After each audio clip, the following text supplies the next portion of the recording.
Welcome to the Steve Stein Guitar Podcast, brought to you by GuitarZoom.com.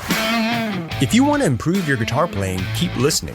If you want to improve even faster, go to GuitarZoom.com, where you'll find all of Steve's premium courses, masterclasses, and memberships that'll help you quickly and easily improve your playing. Now here's your host, Steve Stein. Hey everybody, thank you so much for joining me. Okay, well, without further ado, I don't want to waste your time, and I only have a certain amount of time today too, so let's go ahead and get started. So the first thing we're going to do is we're going to talk about mastery, the term mastery. If you've watched any of my videos, you know I don't use that term very often. I tend to use the term absolution. And the first thing I want you to do is I want you to just think about where you are in your guitar path, whether you're learning chords or whether you're learning scales or you're learning licks or you're learning songs or whatever it might be. And I want you to think about this, and I'm not going to waste your time, but I want you to think about this. Most guitar players tend to learn little pieces of a lot of different things that are all kind of floating around out here in, the virtual space. But the problem is we don't really know how to build something so it all comes together and it all makes logical sense.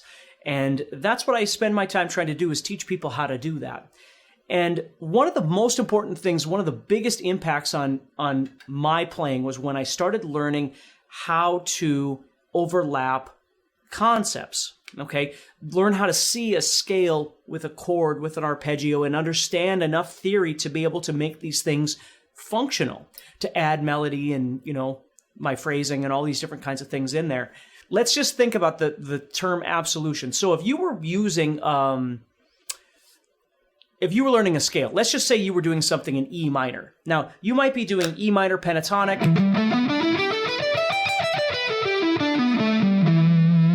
You might be learning diatonic, for instance.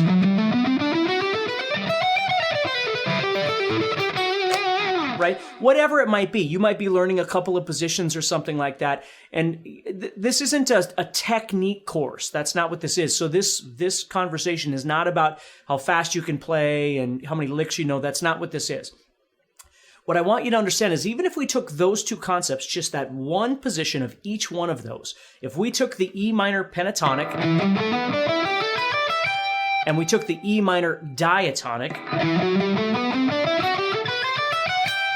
it kind of summarizes the idea behind the guitar course, which is being able to visualize what is similar and what is different and what you're going to do with that information, okay? So if we look at that, what we realize is that the pentatonic contains 5 notes. And then, so I'm playing 2.5 octaves essentially. When I go to play minor, I'm actually adding in 2 new notes. I'm adding in what we call the second, 1, 2, 3, 4, 5, and I'm adding in the 6th, the minor 6th, if you will. So, and I add them in different places as I go through the octaves. So I have 1, 2, 3, 4, 5, 6, 7, 1, 2, 3, 4, 5, 6, 7, 1, 2, 3, and then I run out of strings. So the nice thing about knowing that is, and again, with the course, you're going to learn theory and all those kind of things as well. But what I want you to be aware of is if you were learning this one position, again, whether it's pentatonic, diatonic, whatever, the key to absolution is that you want to be able to play that as comfortably and creatively as possible.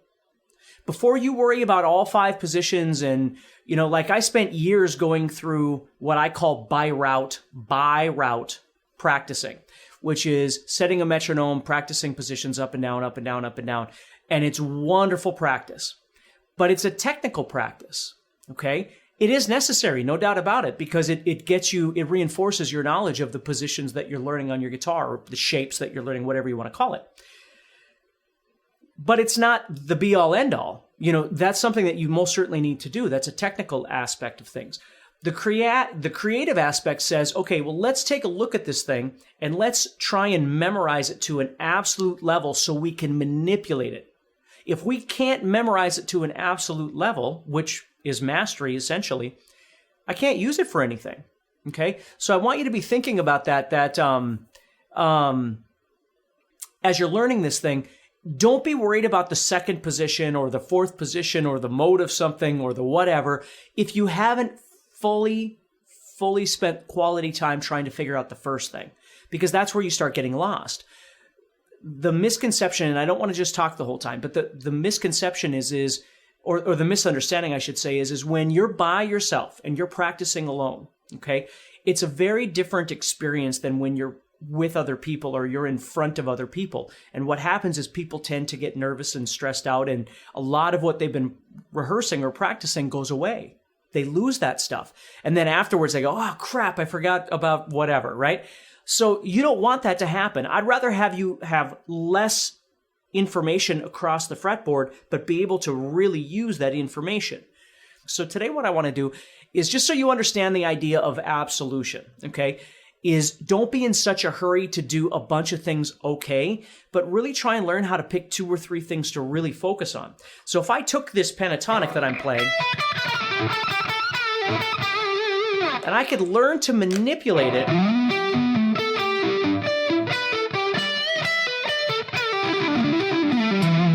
and do something cool with it, that I'm going to be able to use that more in the realistic situation. So if I'm given a jam track or people to play with, and I've already explored that creative space of that position, not just playing it up and down, not by route, but actually spent time trying to get to comfortable with it, knowing where things are, that's going to make all the difference in the world, okay? Now, the second idea I want you to think about is overlapping concepts, and this is huge. Okay, you always build to an absolute level. Please don't forget that. So I'm not going to keep going back to that, but just remember that for the rest of your life.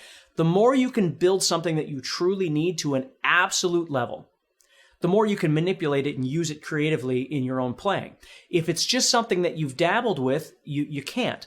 So overlapping is one of the most important things. So if you think about it, if I was playing this position of E minor, whether it's pentatonic or diatonic, right? And I can visualize a chord structure, or I know enough of my theory to know the notes, for instance, of an E minor chord are E, G, and B, right? So those are 2 different ideas. Let's go with the visual idea first. So if I had an E minor bar chord sitting right here, and I look at that and I see 12, 14, 14, 12, 12, 12, okay? As I'm soloing using whichever scale I'm working on,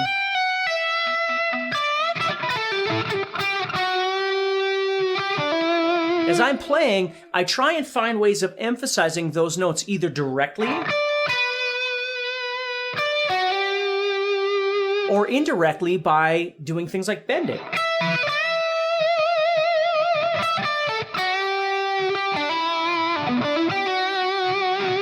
Okay?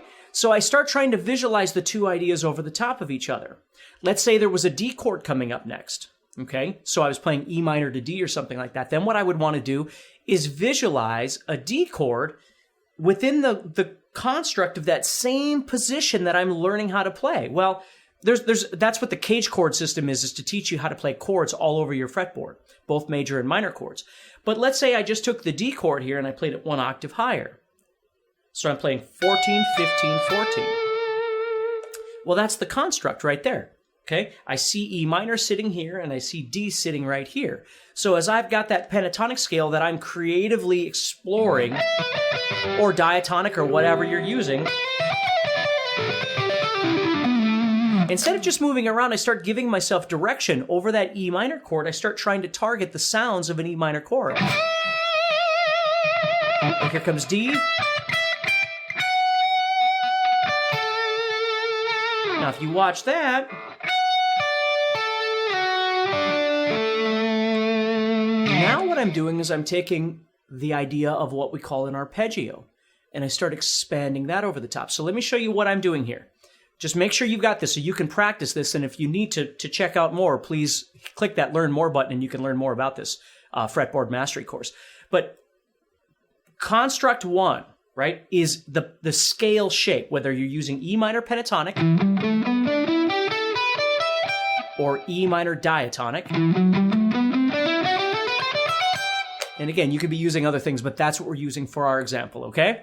So the second thing is I start overlapping it with chordal shapes that I'm familiar with. And I want to build more of those. That's why I want to teach you like the cage system and all that sort of thing. But let's just take those 2 chords, E minor and D. And I'm visualizing those up there. So as the E minor chord is being played, then I'm trying to target something that has to do with that E minor.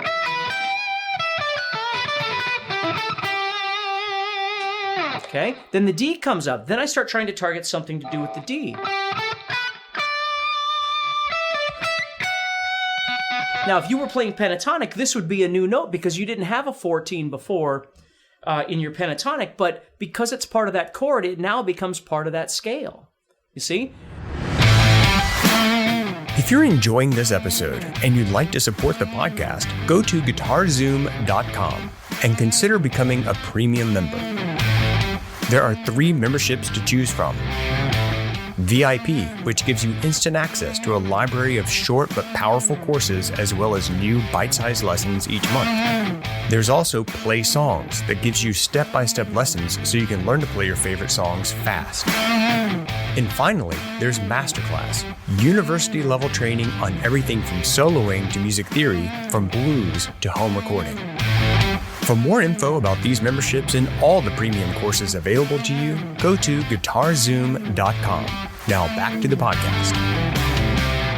So it's really cool to try and utilize some notes that are close to each other, because then you can hear those nice little intervals, those distances, and add in some new and fresh notes. The way I've always approached it is I think about using kind of a pentatonic palette, and then I move into the diatonic, use those extra notes for color. Now, I do shreddy things and things like that too, and you might as well, but I try and use those sparingly and then utilize that idea of playing some pentatonic and then adding some diatonic for color. So I'm overlapping the scale with the chord. Now, the more I understand about my functional theory, I call it, which we're going to get to in just a second, and my overlapping concepts, I can put all these things together. So my overlapping, I've got 2 of them now.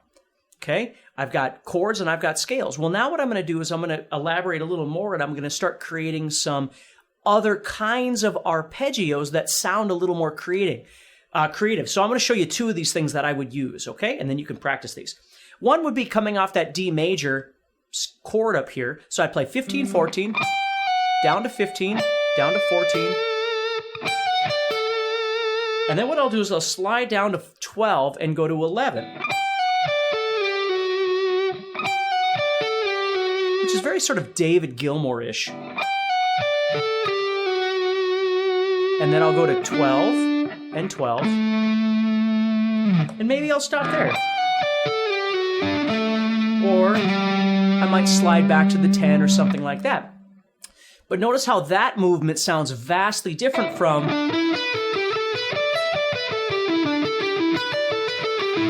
that scalar sound, right? And the scale sound isn't bad. It's just, there are 2 different ways of approaching it. So I'm using that scalar motion, and I'm targeting notes from the chord. And then I use that arpeggio idea to take me around the fretboard different and unique ways, which is what I love to do. So if I wind up doing something like this, where I come off this, that might bring me into another position that I know on the fretboard, right? That then lends me to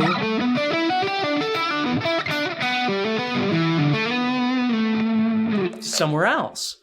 And that's the secret to this, is learning to overlap these ideas. Now, I would never worry about this stuff until I've got this thing built. And that's what I want you to think about. That's one of the most important things. Take your time. Build something absolute. When you go to practice every day, sometimes you practice, raw elements of technique and all these different things, and then you study. You just study your fretboard, right? You study a position, or you study an overlapping concept, whatever it is. But then you move into this other creative space and you start trying to manipulate everything. So what we've got so far is we've got understanding absolution and understanding the logic of you approaching your fretboard, so you're not overwhelmed by all these positions and all this theory and all these things. Take little pieces and try and find stuff that fits logically in a concept that works for you. Like right now, what I'm doing is just playing at the 12th fret. But I can overlap multiple ideas in this one place, and I can make some really great stuff. So number 1 is building to absolution, okay? Building these concepts, whatever they are. The second thing is then overlapping them together, okay, which we talked about. The third thing is functional theory. And make sure if this is something that you're interested in, look for that learn more button so you can learn more about this guitar course and see if it's something that's going to work for you. Functional theory for me is not necessarily going really deep into music theory. I've got guitar courses that do that. But it's understanding enough theory so you can figure out what key you're actually in, what scale you actually need, what mode you actually need, what notes are in that chord, right? What chord tones or non-chord tones are you dealing with so you can add some color into your current situation, right? Because we get this confusion sometimes that when we go to play, the first thing that happens is we don't even know what we're doing other than just moving around inside this shape and we're hoping everything works out, right? The second thing that happens is we start directing ourselves towards certain notes because those notes match the chord that we're playing. If it's an E minor chord, it's E, G, and B. So we start targeting toward those three notes, which is great, okay?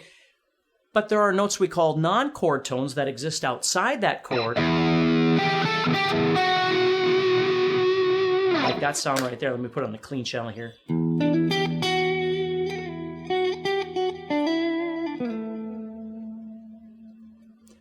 And I'm not playing by variable. I'm not just, well, hopefully it'll turn out and it'll sound okay and I got to play in front of people and hopefully it'll do a good job.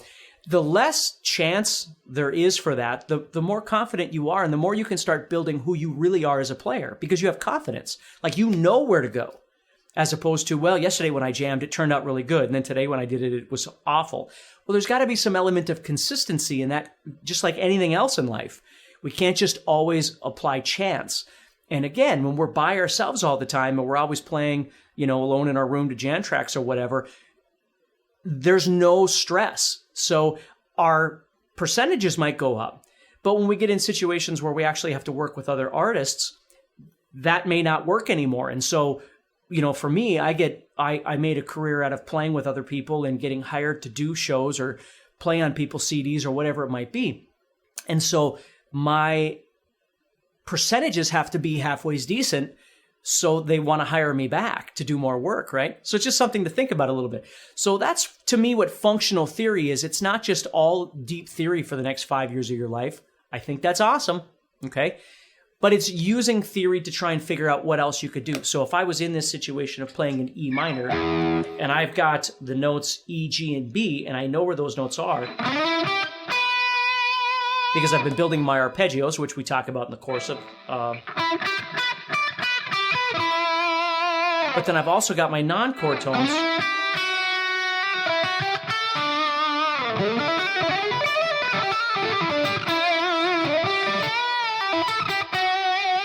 And utilizing all of those ideas at once, scale, the chord, the arpeggio, the logic, the theoretical logic, all of these things at the same time as these chords are going by. This is what I'm thinking about, okay? It was absolutely life-changing to me when I started learning this stuff because I just used to play by chance. And I was pretty good at it. I could make stuff up pretty well depending on the situation. If I was out of my logical element, the place that I was most comfortable, I was in trouble. And so I started realizing that in my line of work, I wanted to play with lots of different people doing blues or rock or metal or pop or whatever. I wanted to do it all because for me, guitar playing is the fun of the guitar. It's not just the style of music. Of course, I've got my certain styles that I like, but it's the experience of playing with other musicians and getting on stage and doing things or writing music together or whatever it might be. And I just found that I wasn't well-rounded enough. I just knew what I knew and hoped that everything worked out. So that's the third thing I want to explain to you today is learning functional theory, things that are really practical to your situation so you can better understand the chords or the key or the scale choice that you're making, that sort of thing. The fourth thing that I think very few people spend enough time with is exploring what I call the creative space. We spend so much time building things, and sometimes we build disconnected pieces, so we don't really understand how to put them all together to make something out of it. But the one thing people don't do enough of, they jam with songs. Like I see it all the time, people jam with songs. But when they're jamming, they're playing the same way over every jam track. Like they're approaching it from the same way every single time. And it makes sense because they're playing by route, right? They're playing by their experience. What's really nice to do sometimes when you're in the creative space, I'm going to go back to clean here, is you just spend time listening. Like you really listen. If you took the note E, for instance,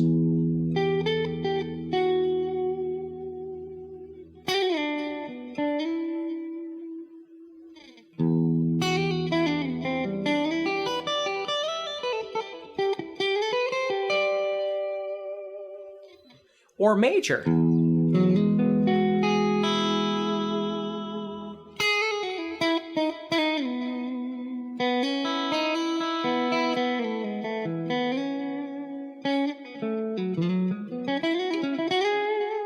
and just explore the sounds.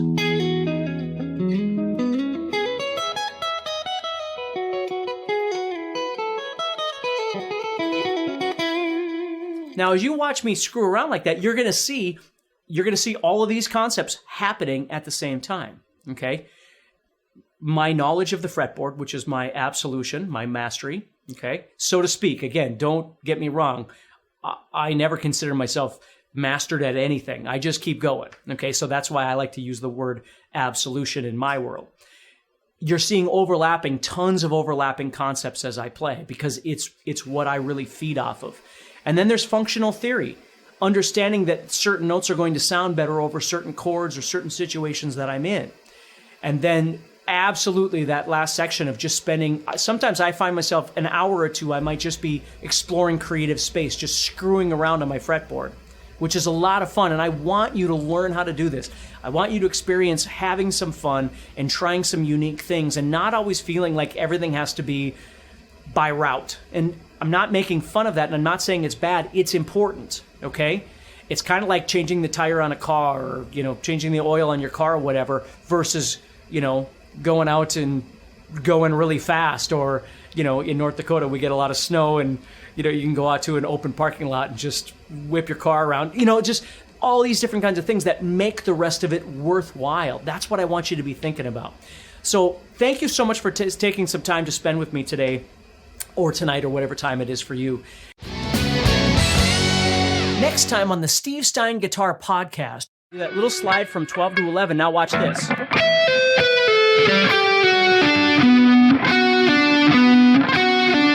So right there, I'm going to the 11 on the third string, the 12 on the fourth string, and the 14 on the fifth string, which is creating what in theory we commonly refer to as arpeggios, but here's the big difference. Hey, Steve Stein here from GuitarZoom.com, and thank you so much for listening to this podcast. If you enjoyed this episode, can I ask you a favor?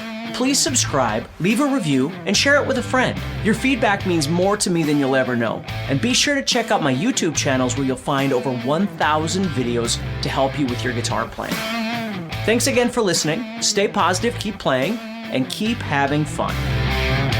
If you'd like some help with your guitar playing but you're not sure how to get started, go to GuitarZoom.com and look for the Help Me Choose survey. By answering a few simple questions, you'll get Steve's personal recommendation of the perfect course for you. All this and more is available for you at GuitarZoom.com.